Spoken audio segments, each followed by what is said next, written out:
Welcome, everyone, to the Everything Show, episode 386. I am your host, Matrix Lord 212, and I'm with Steampunk Star Raising.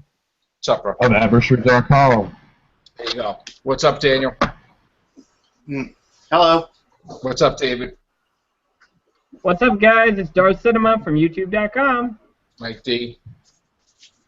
Awesome. I got back from vacation and found out I've been immortalized and honored as being a badass dog puppet on a video. That's awesome, man. I love that. That was really awesome. I mean, I enjoyed that video. It was fucking killer. My dad saw it with me. We were watching it. He was cracking up laughing. It's like, man, really? Like, you know, who were some of these whack jobs? And I'm like, you know, it's a long story, but it's funny. But I loved it. It was great, man. I felt really honored and touched by that. It was great. 10 out of 10? Well, I don't give it that much. They gotta try. They gotta try a little harder. But, yeah, you know, they got the big dog thing right. I mean, yeah, you know, I like hunting the cat, you know, and all that kind of shit. So yeah, they're pretty on target with that. So I appreciate that, man. It that really put me in a good light. I appreciate that. Rock on, dude. Yeah. All right. So, how was vacation? Oh, vacation was great. It was fantastically great. It's nice to be like, you know, out of the country for like a week and exploring new tropical paradises, and you know, it was great to have my dad along on the trip. So he really enjoyed himself and had the lady friend with me and stuff. So yeah, we had a kick-ass time. You take a lot of pictures and stuff? Yeah. Where exactly did you go for the viewers that don't know? The Caribbean area and okay. Like Cozumel, Mexico. So cool. I looked for a puppet because I was wanting to give someone a gift, and I couldn't really find any like really cool puppets. They had like Mexican wrestling masks, right? But they didn't have puppets and shit. So. But I wouldn't have had time to play around with them because I was actually having a good time. So. Yeah. Okay. Did you bump into anybody on the cruise there? Yeah. I think I believe I'm going to be in communication with this person, so I think I might want to save that till later in the week. Gotcha. All right, we'll save it. Cool. Yeah. I guess I could tease it by saying I met an interesting person who actually recognized me as one of the people on the show, and we had a big conversation about how he was a big fan of the podcasts, and that's pretty cool. Not only of the Real Whovians, but some of the other shows as well. And a really cool guy, and he has been wanting to come on the show, and it was just kind of funny that we ran into each other, and we got talking. We were, you know, having rum shots on the balcony of the cruise ship in the hot tub, and just got chatting, talking bullshit about Doctor Who for about 3 hours, and anyways, I'll tell more about that story a little bit later on, or I don't want to ruin the story because he's probably going to be coming on here soon. So okay, we'll save it for the Real Whovians, really. Yeah. Yeah. All right. I do want David to talk about this massive article before he talks about the other articles. I'm kind of like pushing him to do it, so go ahead, David. Oh, pushing me. It feels like he's got me on a cliff saying, "Read this, or I push you." Seriously, that's how I'm feeling right now. Don't a script thrown right in front of me. All right. So this new one is Game of Thrones Red Woman. I don't know how to pronounce her name. So how do you pronounce her name? Carice Van Houten. Wait, hold on a second. I'm not even gonna try that. I'm just gonna call her the Red Woman. Yeah, the Red Rocket. Carice Van Houten. Carice. Okay, good. So, Game of Thrones star Carice, the actress behind the Red Woman, is among those who does not believe that Jon Snow is dead. The cast of the HBO fantasy series have been split on if Kit Harington's apparent on-screen demise will be final when Game of Thrones returns next year. During an appearance at London Film and Comic Con last weekend, Carice was asked by an anxious fan if she believes Jon Snow is really dead. She said, and I quote, "No, he can't be dead. No," she replied, according to The Sun. As to whether it will be her mystical powers that revive the spurned Night Watch commander, she coyly said, quote, "I've seen that on the internet, like I've seen stuff saying, 'We'll forgive you if you save him.' There will be a lot to forgive, especially given her hand in the brutal death of Shireen Baratheon. Baratheon. Yeah, I'm not even gonna read it. She killed the kid, basically. She burned the kid at the stake. She can't really be forgiven, even if she brings Jon Snow back, because that's really messed up. But maybe she'll bring him back and then he'll stab her. Who knows? But anyway, Jon Snow coming back. I know it. Not confirmed. Not officially confirmed. Hold your horses. Hold your horses. All right. Okay. Until I hear an official statement, we believe he is dead until proven alive. All right. Okay. And I guess Davros ain't coming back either. No. All right. Well, all right. Well, we won't count our chickens until they hatch. Okay. All right. Here we go. So on to I have a lot happier news besides death and destruction. Well, that's life you're talking about, not death, but like coming back to life would be. Yeah. Shush. All right. Anyway, we have the numbers in for the opening weekend of Ant-Man. So Ant-Man domestically has received 57 million. This is of July 19th. Right. $57,225,526. A lot of people are actually looking at this pretty low, but when you look at worldwide, Ant-Man has taken in over $113 million. Granted, this is not a huge, big, blockbuster that I think Marvel was really hoping it would be. Right. And to be honest, with a character like Ant-Man, that is a pretty hard sell to begin with. Well, I mean, the thing is, making domestically that amount of money is nothing to sneeze at. But again, they never promoted it like Avengers. I mean, it's a start. Like Captain America had a start, and Winter Soldier blew it away. So I mean, I think if you try to promote Ant-Man like Avengers, you're dooming it from the start. Because now, not going into spoilers. No, I'm not saying promote it from the start, but it's not like the Avengers. It's like when Thor got off the ground, when Captain America got off the ground. It's not even like that. I mean, I see it taking in maybe 300 million, whatever, and that's not that bad. It's not. I mean, it's not. It really isn't that bad because half these movies don't even gross over 100 million. So it's not even like Captain America, Iron Man, or Thor, because the thing is, those are very huge visual spectacles. I think the thing with Ant-Man was it took a very different approach to how the film was being done. It is pretty much a heist movie. That is what Ant-Man was meant to be, because of the main character being a thief, and that's how he ends up getting the suit to begin with. That's the point. But my point is that the different way they went about this, I'm like, it's a good thing that they didn't promise this to be huge and bombastic when it really was meant to be just a smaller film. Well, see, here's the thing, and I don't agree with a lot of things you're saying, because Captain America, the first movie, only made $176 million domestically, okay? That had a lifespan of like a month, okay? Ant-Man already has $57 million in 3 days. So I really see it's a possibility that domestically Ant-Man could surpass Captain America's first movie. All right? Now, if you take that into account, you also take Thor. Now, we're going to look up Thor, and the first Thor made $181 million domestically, and $268 million overseas. So again, we're not that far. Ant-Man's going to have a lifespan of a month. It's not going to go away like pretty quickly. And let's just see what else we have. I mean, Iron Man. Let's look at the first one. Iron Man, the first one, yeah, that blew it out of the park, 318 domestically. So it isn't that far from Captain America and Thor's first movie. For 3 days, I don't think it's that bad, and I think that we're going to see a surprise where I think Ant-Man will be #1 again next week. I don't know. I wouldn't go that far. I wouldn't say that just yet. Again, I love Ant-Man, and I think we'll discuss this in another cast when we actually review the movie. Right. But I'll go into why I love it there. But my point is, I think for this, I think people were expecting a very, very different movie. And also, it doesn't help when the critics are slamming Ant-Man because of the whole Edgar Wright controversy. They're comparing this film, this finished film, to a film that doesn't even exist.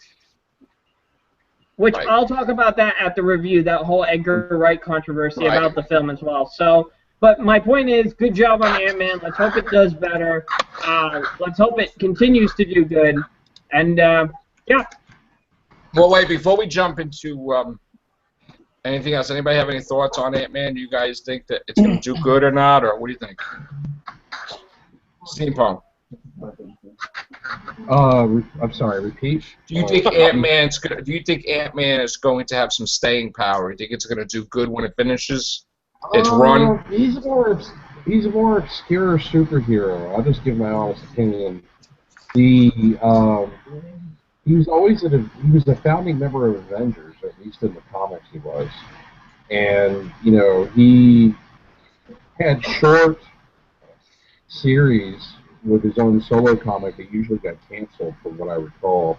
And he never really had a constant, ongoing comic book, so he's kind of more an obscure superhero. So it all depends on how well it's written in the script. I haven't seen the movie yet, so... Yeah, he first appeared in Tales to Astonish number 27, and he had like a run of like maybe a dozen appearances in that or so, and then like... Oh, sorry.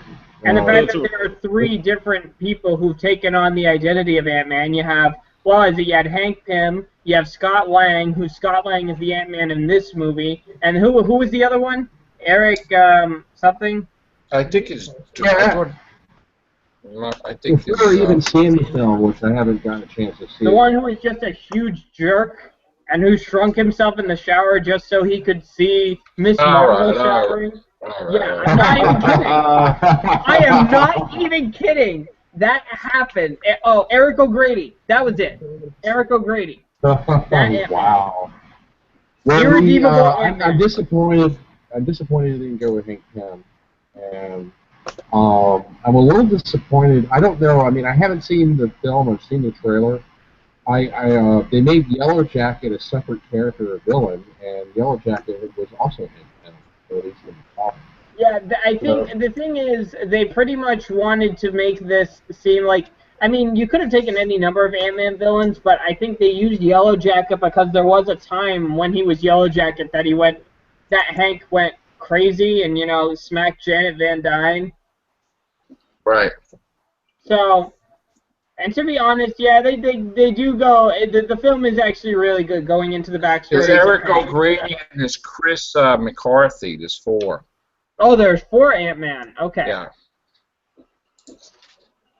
Plus, I really hope and this is non-spoiler since we already saw it in the trailer, that Ant-Man's daughter, Cassie Lang, I really hope this means that in the future we get a Young Avengers movie. Like I've said many times on this show, Young Avengers is my favorite superhero team. Teen Titans coming in just behind that. And I really love the Young Avengers, and I really hope they get their own movie. Well, I heard that they were going to might do an Avengers West Coast based on the Avengers West Coast comic. What'd you say, Chris? Oh, sorry. Maybe you can't hear me with the mic. I heard that they might do an Avengers West Coast movie. Oh, the West Coast Avengers would be fantastic. That was like one of my favorite comics. Yeah, I mean, it seemed like that's what they were gearing at the end of Avengers 2, because you get all these extra Avengers, and you got even War Machine into the Avengers. So, James Rhodes was a member of Avengers West Coast when he had the role of Iron Man. I like it when it was just West Coast Avengers until John Byrne changed the name. I think we'll know if there will be a West Coast Avengers movie after Infinity War, because after Infinity War, we really don't know where this is going to go, and that's probably as good a time as any if you're going to introduce the West Coast Avengers. Right. I've been wanting to see Thanos in action. I think Thanos looks badass. You only see, like... He does! Anyway. Well, yeah, I mean, originally I thought Thanos was going to be in Avengers too, but they switched Voltron for whatever reason. I'm trying to bring up that next article, so hold on. Okay. Because it's loading. My internet here is not as good as it once was. Well, you have the there's a lot of articles actually. You don't got any of them? Hold on. Let me see. Well, the Dark Horizons one, those numbers 2 and 3. Okay, Xena came up. Okay. Xena's coming up. Okay, here it is. I got Flash. All right, so I'm going to screen share this. I'm going to screen share this with you guys. Can you see it? No. No, I don't see Oh, wait, anything. now I can. I think they see it. Can you see it? All right, now I do. Oh, yeah. Yeah, I see it. That's Cool. cool. Suit. All right, so guys, what you're seeing now, this is a new suit, well, kind of new, that Barry will be wearing in Season 2. As you can see, really, it's going to keep the same color scheme, except for his chest insignia, which will now be white and gold, like a classic Flash, rather than the maroon and gold that he's been sporting through Season 1. So apparently, yeah, the themes of Season 2 will be now people starting to come to grips with the fact that there is a superhero in Central City. They're accepting that superpowers and metahumans are part of their day-to-day life right now, and Barry is now coming to grips with the fact that he's trying to fit the mold of the hero he will become later. Obviously, they will be dealing with the repercussions from the season finale. We will be having new rogues coming in. There are rumors that Hartley Rathaway's Pied Piper will make a comeback during Season 2, which I really hope so, because more rogues have been confirmed for Season 2. We just don't know their names. I am really excited for The Flash Season 2, because when I heard that this was being made to a show, I was very, very down on it. I didn't think it was going to do well, but I watched the show and it absolutely blew me away with how amazing it was. Not only in the spectacle department that you need for a superhero show, let alone, and a film, you need that spectacle with it and opportunities to show off his powers, but character development also was just pretty top-notch for a CW show, and I was very impressed with it. So what do you guys think on the costume? Oh, it's awesome. Looks cool. I mean, I haven't seen the show, but I don't have Goodies. And, Looks pretty it's cool. one of those shows that I don't think you could. I think you have to have login access to be able to watch it online. You can't just like go to watch it. Yeah. Now my only thing about the suit is I really wish they could have made it a little bit lighter red, but obviously they're going to, I mean, with Arrow you could have different versions of the costume, but with this, pretty much, I mean, I like the design of the mask. I think that the suit is pretty good, but then you're going to need to find a way to amp up the costume besides throwing on a new insignia. But for Season 2, this is pretty good. So that's that one. Next article that we have is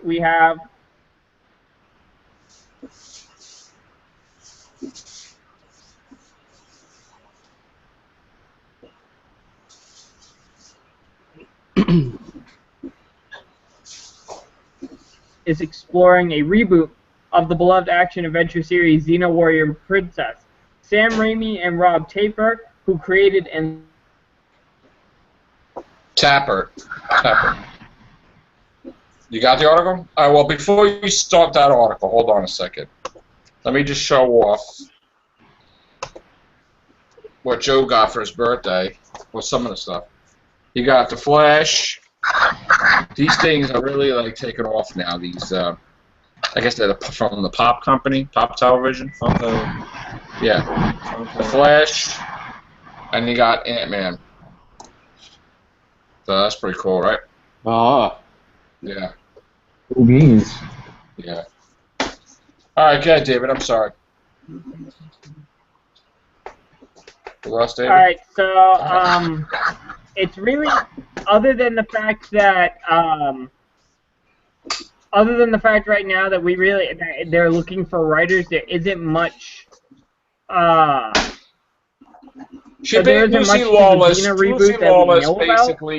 Lucy Lawless basically, because she's in Ash vs. Evil Dead, she had voiced her opinion saying that if they were going to bring Xena back, she would definitely do it.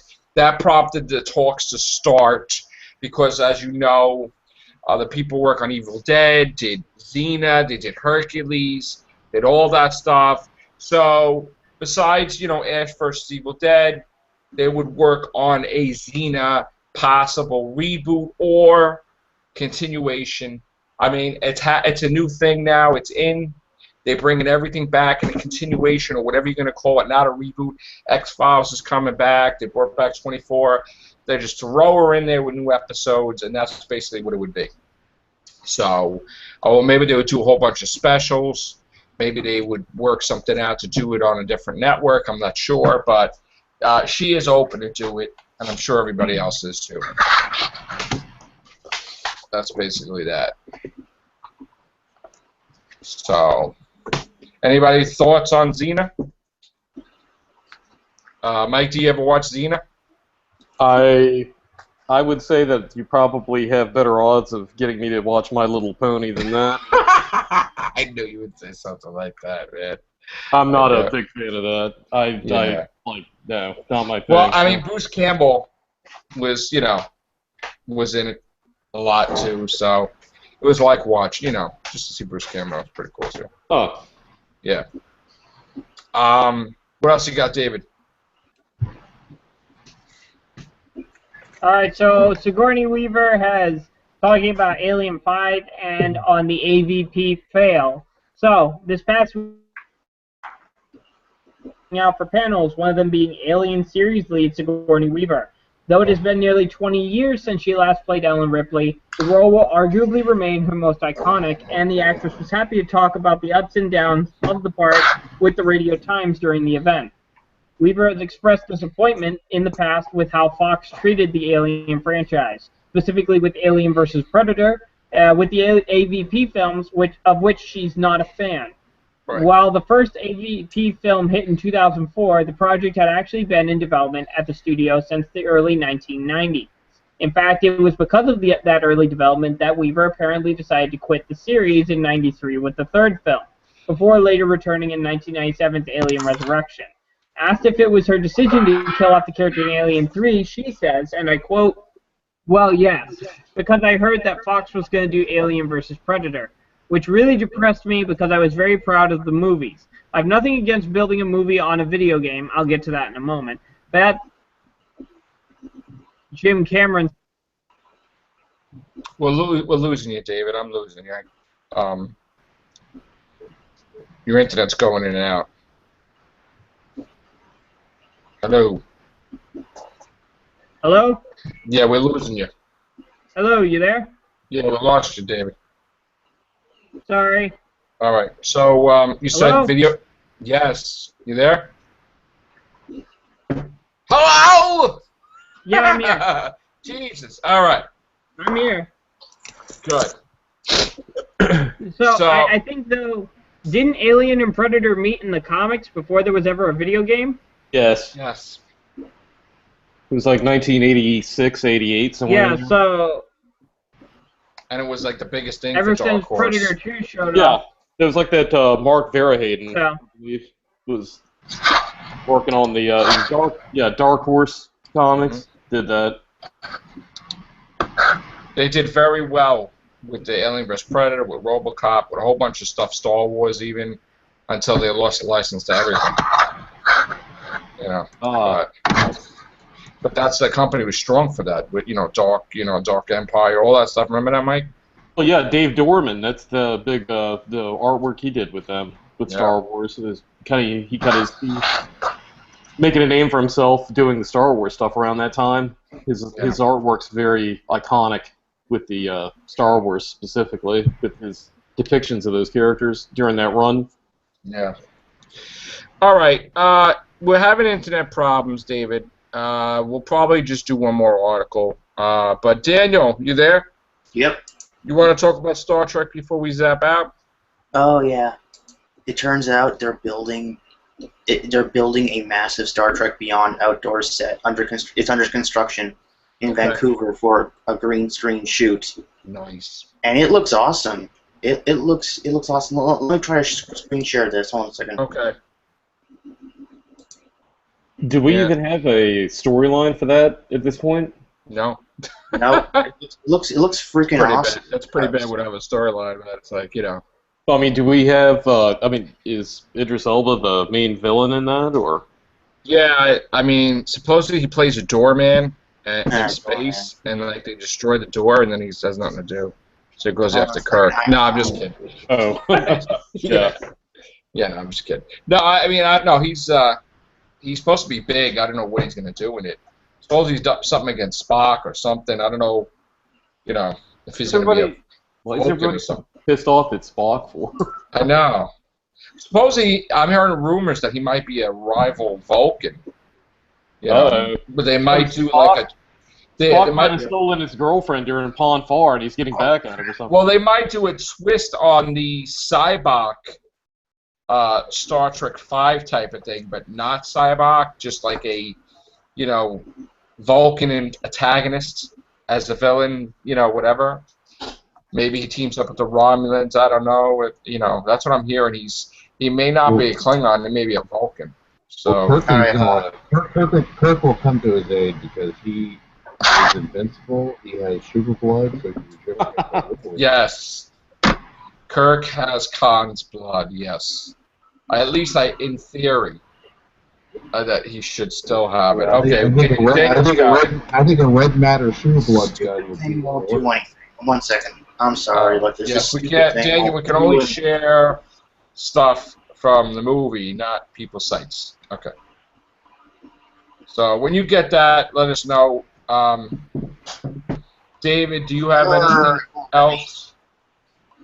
That's it. Well, one more article, David. Oh, actually, you know what, David? I know what I'm going to All right, so let me go. Hold on. Could you imagine a red? Oh. Can you imagine a red matter super blood gun? It regenerates you just before it destroys you, like you fully physically destroys your soul. That would be entertaining. Right. Okay. I'm not sure I got what that was all about. I don't know either. But I saw the leaked trailer to Civil War. Okay? I saw War Machine, I saw Iron Man, I saw what looked like to be Spider-Man, I saw Ant-Man, Black Panther, Crossbones. They released the trailer in Comic-Con in India, and somebody filmed it, and I got to see it. I'm sure it's down by now, but they start off showing different things in history, then they show footage of Captain America fighting, black and white footage. They have Iron Man talking to Rhodey, like, how could I not get involved? How could I stand aside? And, you know, they start to show, like, this big Iron Man thing, and they show, like, they show Ant-Man, which is pretty cool, and clips here and there, and what else did they have? They mentioned, I guess the Avengers find out that Agent Coulson is leading S.H.I.E.L.D., that he's alive. Maybe that's part of the storyline too, that they were deceived. You know, that he's living. And also there's going to be a funeral, supposedly Agent Carter. So. Okay, all right, I got it. He's got it. All right, there you go. So if you can see the trailer, try to look for it, guys. I'm going to try to find it. I'll send it to you guys. So, all right. So where is the actual picture? No video, Daniel. So, do you see this? Do you see this? Oh, Star Trek Beyond logo. Okay. No video, Daniel. I gotta go down. No video, Daniel. Okay. No video, but 1 second. It says here, just because the Star Trek Enterprise is up and running on set, it doesn't mean that work on Star Trek Beyond is confined to a soundstage. A massive outdoor build is underway for the movie in Vancouver, in Vancouver's Hangar Field. Scroll a little bit so you can see the picture, please. Yeah. So I'm just gonna scroll down. Sorry, but this is kind of slow. It looks kind of cool. Look. Yes, they're building. Cool. I wonder what this could be. I wonder what this could be. This could be something really cool. Like maybe a part of it. Something like really awesome, like that's a big like an alien world or something.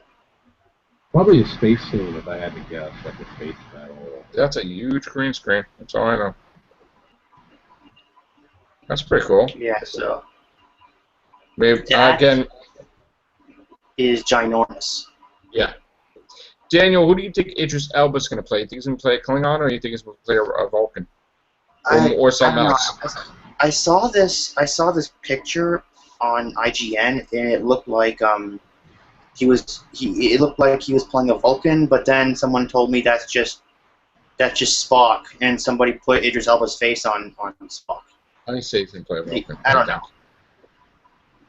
We'll see. But you said there was this rumor that he could be playing a rival Vulcan or something like that? Yeah. Oh, wow. Yep. And who told you that? I'm telling my sources, sorry. Cool. Yeah. All right. Everybody looks like they're dead tonight. Wake up! Jeez. Shit. Allergies. Allergies. All right, guys. I'm still experiencing my first night sober in about a week. Being out of town on vacations, All right. On that note, gang, David, did you have something else? Nope. David, I said. Oh, sorry. David, internet connection. Hello. Last thing is, hello. Hello. Hello. Hello. Hello. We Let's here. go. Michael Myers is here. Hello, you guys there? Sorry. Yeah. Hello. Hello. All right. All right. There are rumors going around right now that Benicio del Toro is rumored to be the villain for Episode 8 for Star Wars. Really nothing beyond those rumors as of this point. We don't know what he'll be. We'll have to wait until Episode 7 to see what the status quo of the Star Wars universe will be at that time. We don't even know if he's going to be affiliated with the First Order or any of the other factions of the Empire. So Okay. as of now, there's a rumor that he'll be a villain. We don't know what's going on other than that. Okay. Yeah, I Gotcha. also heard there's going to be a female villain maybe in Star Wars Episode 8. That would be cool. There's a female stormtrooper. Yes. Is that the girl from Game of Thrones? So wait, so they haven't started filming Episode 8 yet, huh? Okay. Well, Episode- the stormtrooper is in the trailer. It's actually the teaser trailer. It's, Yeah, I because- thought they started. Yeah, I it's- heard that they did start filming Episode 8, but I could be mistaken. We'll find out. well, I think they'll want to see. I think Disney will want to see how well Episode 7 does. No, I think if they're already going into it, they're not waiting to see box office numbers.